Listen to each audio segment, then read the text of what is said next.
Alright, so I am back, and today I'm actually going to be doing a review. I haven't done this one in a while, so a little rusty, I think, but we'll take a look at it. Now this is the Toyworld's REQUIEM,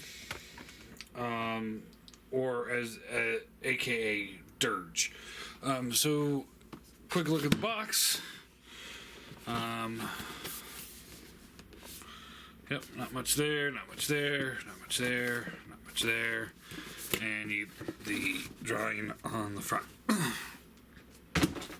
And as I've always said, I would prefer if they had like a product shot somewhere in there as well.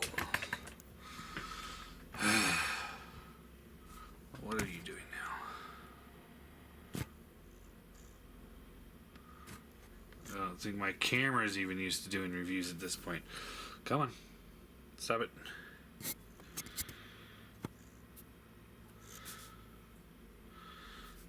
It's not focusing. Focus there. There we go.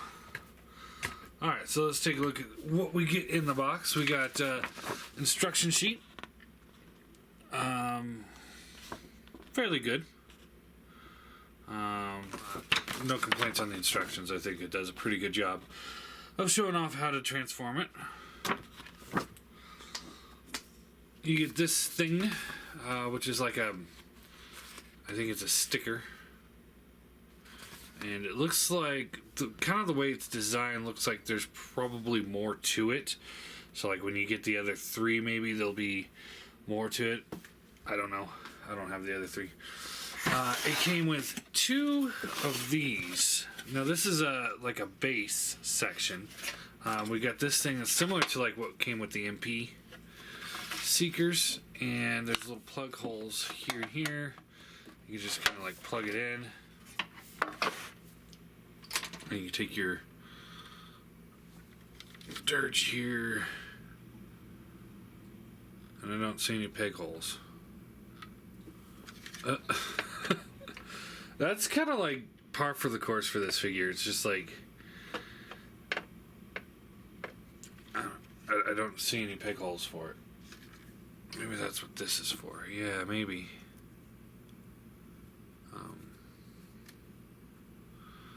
No?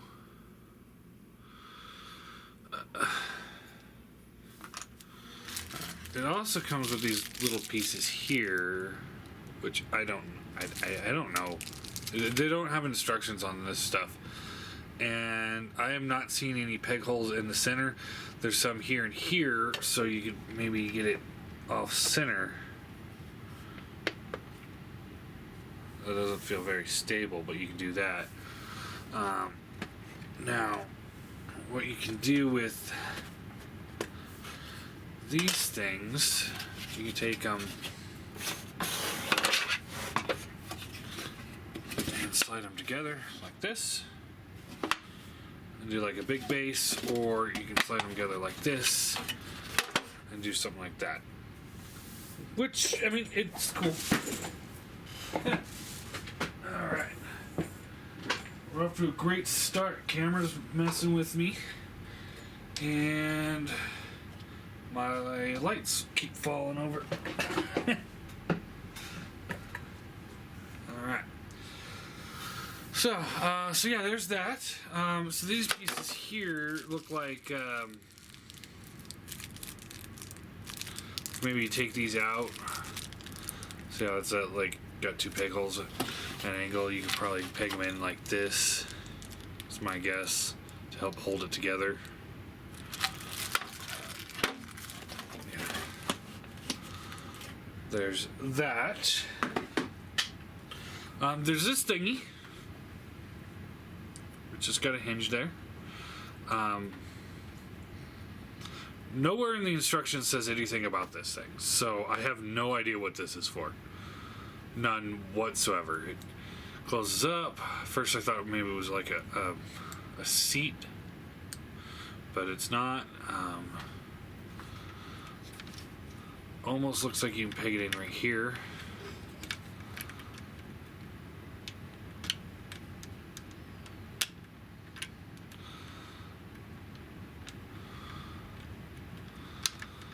but it's not quite fitting. So I don't know what this is.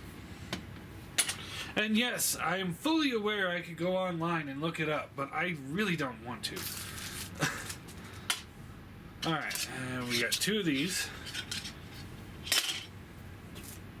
A little collector card.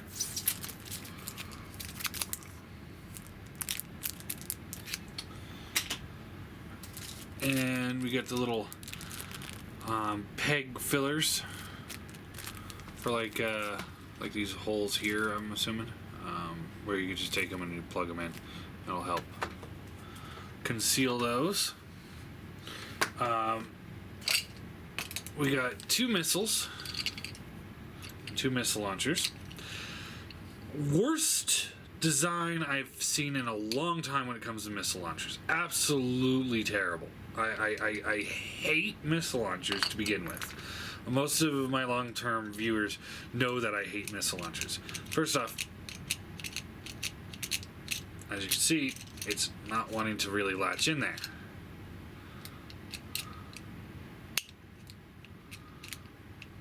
Okay, now, this is the trigger.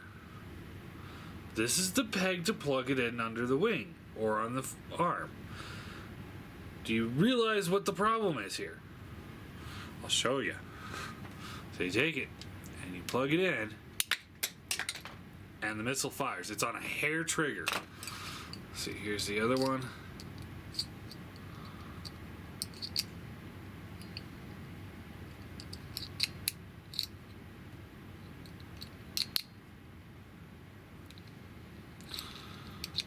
This won't even go in there.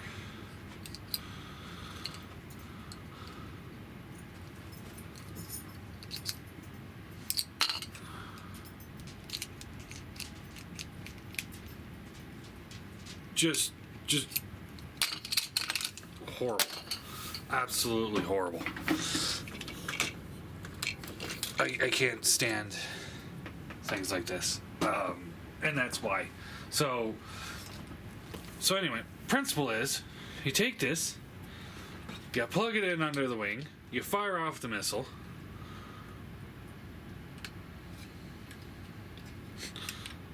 Okay, so it's just kind of coming apart now.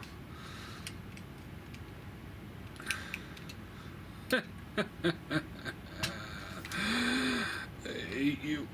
I hate you. Alright, so you plug it in under the wing. It's on a hair trigger, so anytime you move it, it's gonna fire. I don't get it. I do not get it. I hate missile launchers, and I hate it when they're poorly designed. So no, that's just stupid and ridiculous.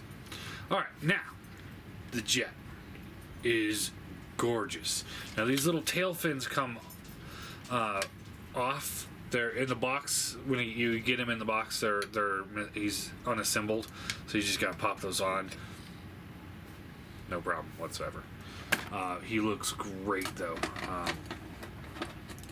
Plastic quality feels top notch.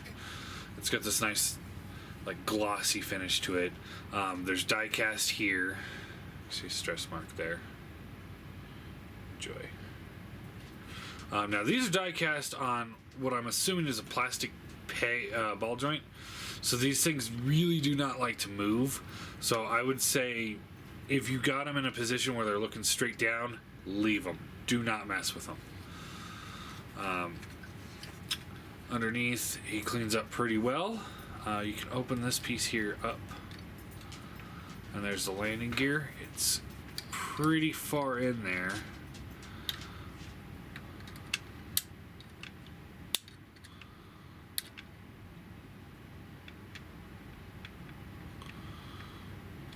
But you can get it out. Close that up. It's got a little bit of a spring in there, so that's kind of cool. I think those are metal. And then the other landing gear are back here. So you open up this panel here. Open up this panel here. Just like that. Fold the gear down.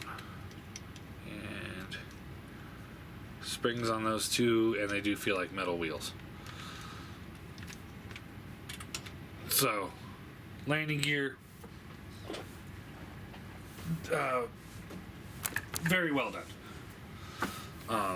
I like it. It works. These things are tight as well, so just be prepared to have something to help you pry with it.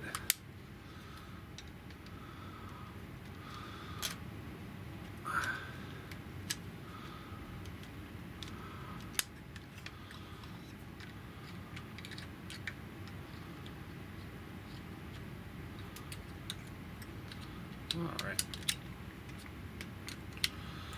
But yeah, anyway, jet mode, amazing, just incredible. You can pop this open here, and it's kind of like the windbreak, and then this here opens up for the cockpit 2-seater. But yeah, looks just incredible. If I had another MP jet in jet mode, I would show it off against it, but I only have the one MP jet at the moment, and he's in bot mode, so I don't want to have to transform him halfway through the video. Alright, so let's get into transformation. Now, transformation on this guy can be a bear if you let it. If you sit back and just enjoy an intricate transformation, you're going to enjoy this one. So first off, we want to pull these wings here out, and then they will. It's a lot of things interlock, so we pull these things out, and then what we want to do here is open up this piece here, and we split the legs, and it's,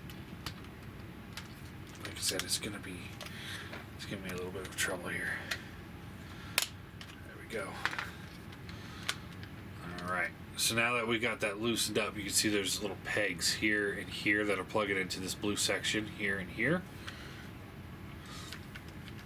And then now that we got that off, we can get these things out of the way. Just kind of like this. So we're going to do the instructions say do the arms first, but we're going to do the legs first because it just helps out better. So split the legs. Now you pull this section here back, but you kind of have to lift it up first to clear it from this back piece here. So you lift this up like this, and then you can unfold the leg, kind of like a Combiner Wars. Take this, and this will keep it like this for a moment. You hinge this here, and then you have to see how there's a little gap there on the pen. You have to slide this over like that, and then you can fold it in, and then close it back up. See, there's so many little steps here, it gets a little confusing.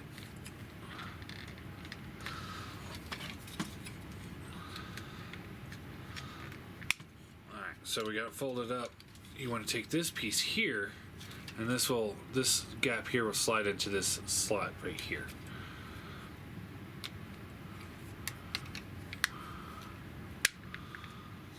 And close it up, just like that. And we're going to do the same thing on the other side. Hopefully we'll remember all the steps in the right order. This comes back, unfold the leg, hinge it, slide it, hinge it, close it up. Damn it. And I did it again. Slide that there. Now we close it up. Just like that. Alright. Now, what we want to do here is we flip this. See that, like, this will come down like this for landing gear. But what we want to do is we want to flip this whole section up, and then you take this piece here, this is die cast, you pull this out, rotate it, close it back up, and there you have his foot. So again, over here, flip this whole assembly up, the foot comes out, rotate, close. Just like that. And there's his legs done. Rotate the camera up. Obviously you don't have to do that as a step when you're transforming them, but I do. So, what we need to do here is you flip the arms out, and then you can extend them, just kind of get them out of the way. Okay. Flip these all the way up. They got a hinge here, here, and here. So you just want to flip them all the way up. Then we rotate this section here around. And then we'll come back to that in a minute. Flip these little side panels here out.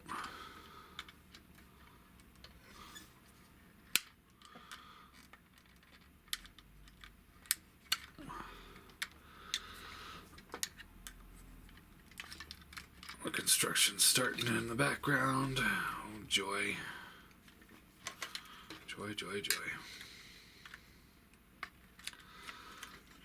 They were quiet all day, and then I'm like, you know what? I'm going to do a review.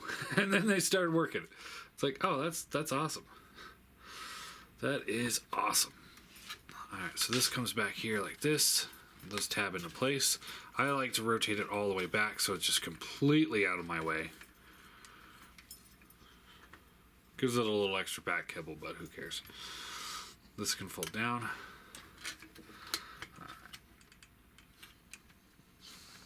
Alright, now we want to split this section here like this. And then these pieces will fold out like that. Okay.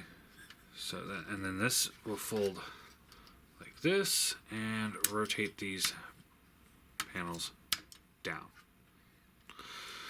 Now the nose cone. This can be a bear too. So you want to open up this panel here just to have a little bit more clearance in here. Flip this piece here down, and then you want to take this whole assembly here, rotate this around. Take this assembly here down like this, rotate those in, close it up. This will come down and around like this, and you want to feed the cone here, almost like the G1,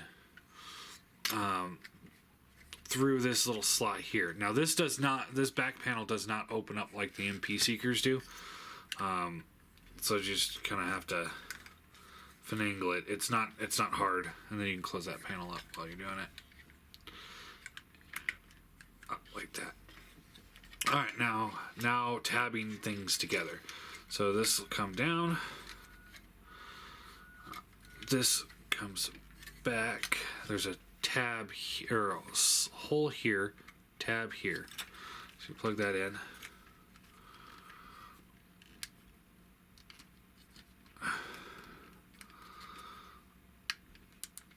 Oh, come on.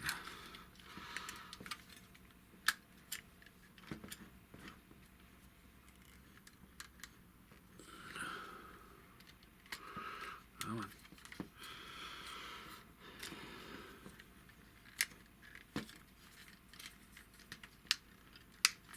There we go.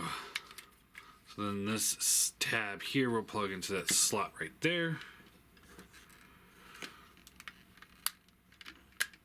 Like that.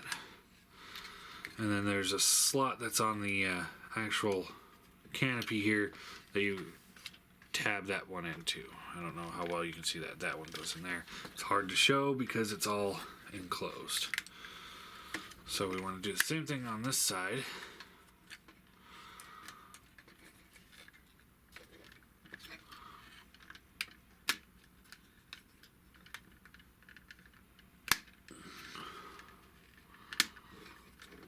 There we go.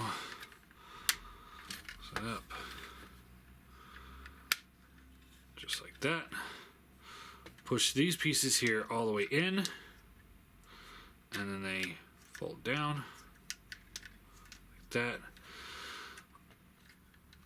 Flip the face forward, and then there's a ball joint in here, and then there's a little tab here, plugs in that little slot right there, just like that. All right.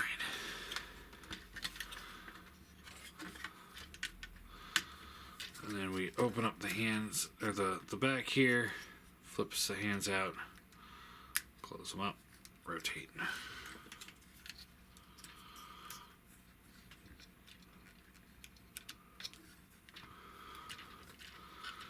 And there is Dirge in his bot mode, and you can plug these in here.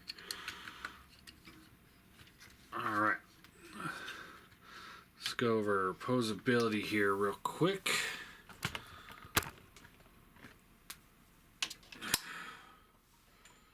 Trying to get some better light in here for you, but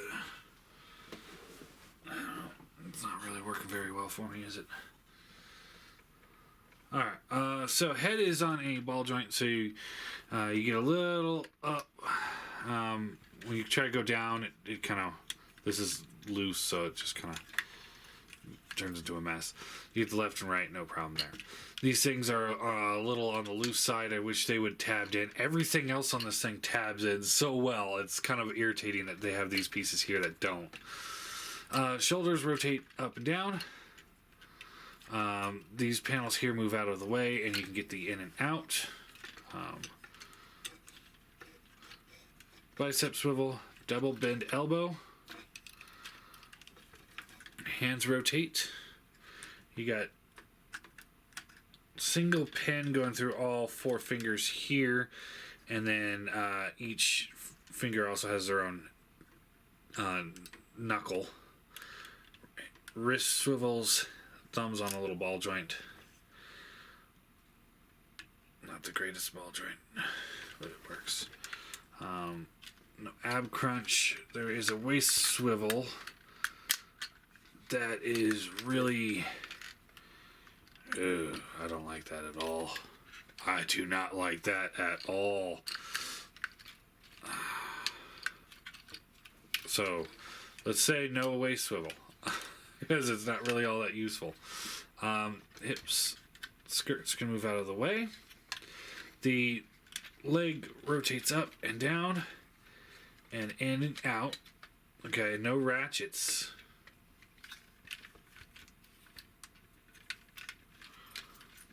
No ratchets on this figure at all. That's not cool. Now, this bothers me to no end. There's another hinge in the hip. That goes from there. It's super loose, and it makes no sense. My biggest issue here is that here you've got this weird ass joint when what you should be doing is having that pin go all the way through the hip like every other Transformer ever made. So instead you got one pin going through the front panel, and then the front panel's on a little bar. Yeah, just like I'm gonna assume. No, it's a screw. It's just kind of screwed in. So it looks stupid. It has like next to no functionality. I don't like it. I don't like it at all. It's kind of stupid. Hips. Or the knees got double jointed, but you don't quite get the full use of it. Kibble's getting in the way there.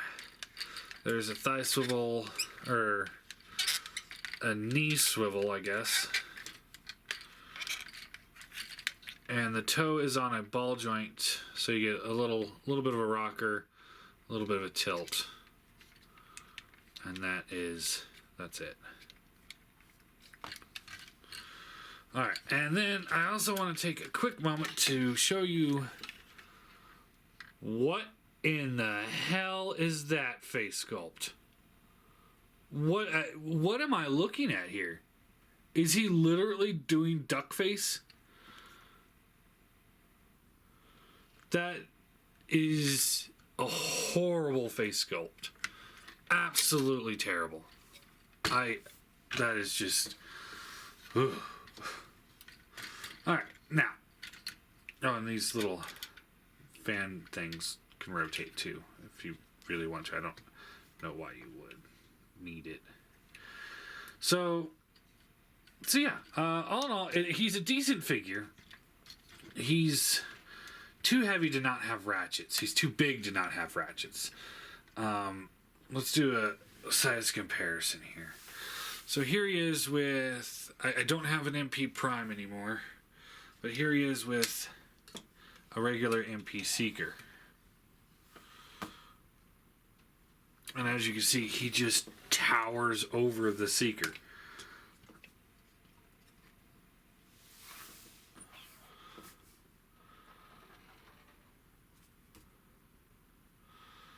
And here is the Combiner Wars Power Master Prime, which is about MP10 size. Again, he's taller than him. And here he is with Hot Rod. So he's huge. Huge. Now, Toyworld has decided that they're going to say, fuck the Masterpiece scale, and they're going to do their own scale. I'll get more into that later, but I think that it's just a ridiculously stupid idea of them. This figure by itself, you know, taking that scale out of the equation, we're just talking about the figure. Plastic quality feels amazing. It's great. It's got the die-cast where the die-cast needs to be on the lower part of it, so that he's bottom heavy, so he's very stable. I like that.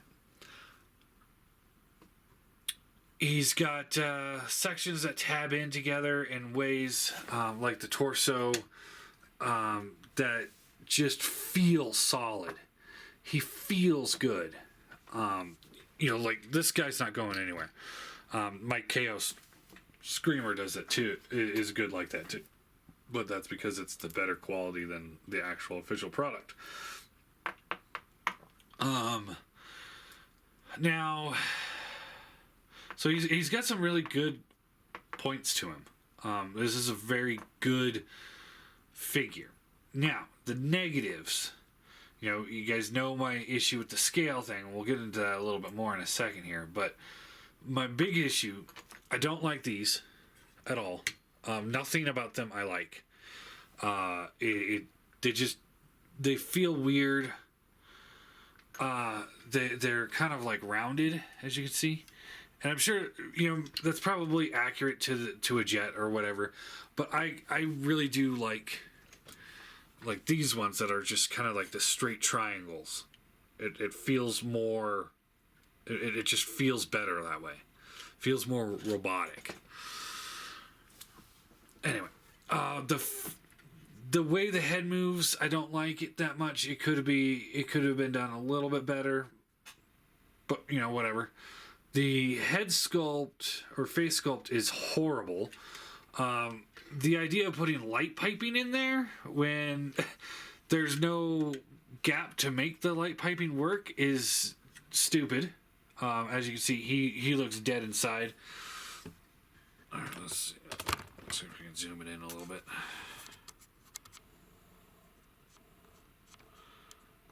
So he looks dead inside. He does not. Paint your fucking eyes.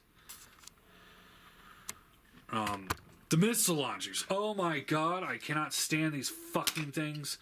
This has got to be one of the worst design choices I've seen in a missile launcher in a long, long time. The hip joint, that extra hip joint is redundant. It's ridiculous, pointless, because I mean, the only thing I can think of using that for is if you have this all the way up here like this and you wanted to do that, but why? Who would pose their figure like that? It's also loose, as you can see. And just I don't like it. I don't like the hips. I don't like the missile launchers. I don't like the face. I don't like the shoulder canopies or whatever you call them. And the scale. Let's talk about the scale for a minute. Oh, that's die-cast there. That is weird. They just put like a die-cast plate on the forearms. All right. Yeah, just this one little plate is die-cast. Whatever. That's stupid. Now the scale is just, like I said, it's the most ridiculous thing I've ever seen. Why would you make a new Masterpiece scale when you're not making Masterpiece type figures? It doesn't make sense to me. I don't like it. I think it's a bad move on their part because, while you could kind of put some figures into a Masterpiece scale anyway,